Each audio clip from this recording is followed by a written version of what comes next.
Hi, my name's Casey. We're here at Hop Valley Brewing. I'm the chef here. And today we're going to walk through just a real simple beer battered cod. It's definitely a favorite here and one of the things we pride ourselves on. So we're going to get started with the beer. Probably the foremost ingredient in a great beer batter is a great beer. So we're going to use our Hop Valley Double D Blonde Ale. It's actually an award-winning blonde. It's got a nice balanced quality to it. It's not too bitter. The hop profile is not too floral, but it has a nice flavor to it. So, you know, it really works nicely with food. We use this in a lot of our foods that use beer. This is the one that we use. Those of you that bake probably know that it's very important to mix dry ingredients together first to ensure an even distribution once you add the wet ingredients. So for our beer batter here, we use half cake flour and half all-purpose flour. The reason we add the cake flour in is to reduce the amount of protein in the batter, and by doing that we improve the crispiness and lightness of the texture. So we're going to start with 2 1/4 cups of all-purpose flour, 2 1/4 cups of cake flour. Next we're going to add in 2 1/2 tablespoons of cornstarch. That further lightens the structure. Next we're going to go with 2 1/2 teaspoons of baking powder. That helps give it a little bit of a rise and a nice foamy quality to it. And then we're going to go with 4 teaspoons of kosher salt, 2 1/2 teaspoons of black pepper. So this is the total of our dry ingredients. We're just going to make sure and whisk those together really nicely. Make sure we got everything well combined. Okay, we're going to set these aside for just a second. Now, it is very important to always start with your wet ingredients and then add in the dry ingredients. Try to do it the other way around, you'll likely end up with a lumpy mess. So we want to start in very slowly at first, mixing in a little bit, getting that well combined. Start to see a nice little batter forming there. And we're just going to continue like that. Add a little bit more.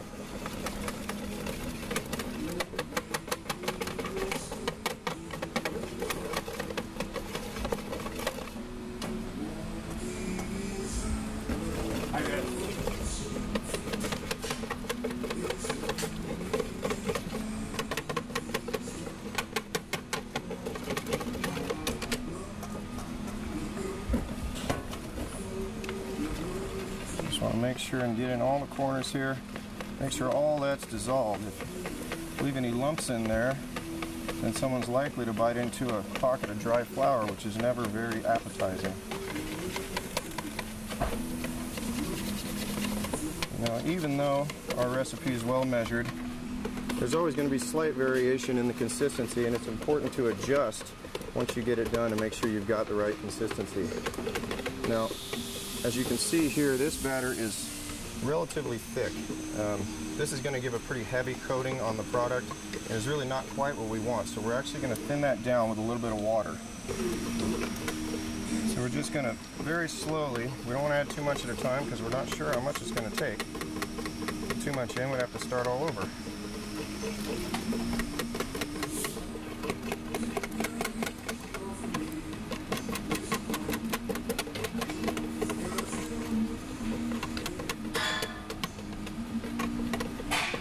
So if you can see the consistency there, it's, you know, you pull it up and you've got a nice thin stream. It runs readily. This will give us a nice thin coating of batter, nice crispy light coating, so we'll be able to actually taste the fish.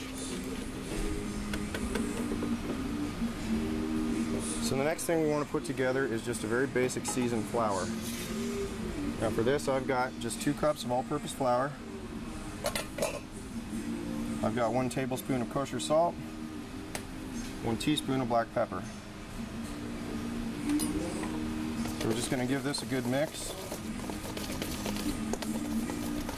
And what this does is acts as an initial coating for the product itself. This is what's going to stick to the fish and form a nice sticky layer for the batter to stick to that. So we're going to start out. We're just going to lay our pieces of cod in there. This is just an Alaskan true cod. It's the same product we use right here in the restaurant. It's a very nice white flaky fish, nice neutral flavor, really great for this application. So we're going to get that nicely coated, and we'll just reserve it off to the side here. Give it just a second to soak up that flour and get a nice good layer there for the batter to stick to. So what we have here is just your basic canola vegetable oil, and we're working out of a pot today. This is naturally not what we use in the restaurant. We have a slightly bigger setup, but we're going to do this for you guys at home so you can do this in your own kitchen if you like. We've got this oil heated to 355 degrees, or excuse me, 350 degrees. If you have a candy or deep fry thermometer, you can measure that temperature. So we're going to take our fish, it's been coated with our seasoned flour. We're going to dunk it in our beer batter. Make sure and get it nicely coated. Pull it up and allow it to run off for a second. See, it's not a very thick layer that we've got on there.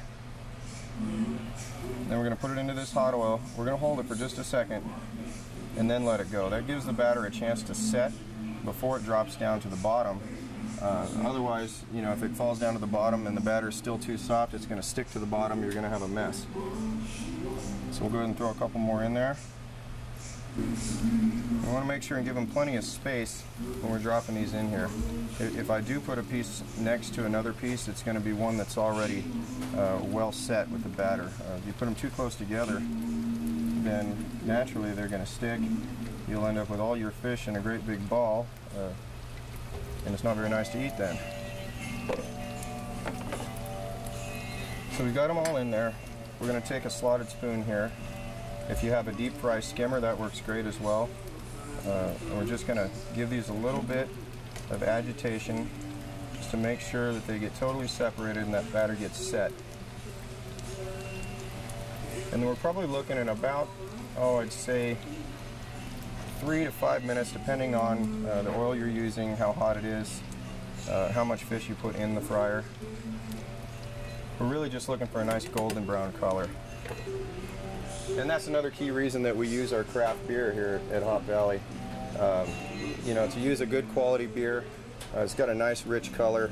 You know, a lot of places will end up using, you know, just a domestic lager or something like that, and that's understandable because it's inexpensive. Fortunately, we have the advantage here of having some of the finest beers brewed right next door, so we're able to use those whenever we want. And this Double D Blonde just really gives a nice golden color. We're seeing that the beer battered fish here, the cod, is one of your big sellers. Absolutely. What do you think it is about this in particular? Well, you know, I think, you know, naturally things that have a lot of fat and salt in them are usually pretty good. You know, that's the easy method for good cooking. But, you know, it's just a really good comfort food. It goes great with beer. You know, it's just a very satisfying food, you know, just to get a piece of fish with the vinegar, the lemon, the tartar sauce. You know, to me it's just one of those really great flavor combinations. You know, there's nothing fancy about it. There's no culinary secrets there. It's just good food. Let's give this a try here. All right.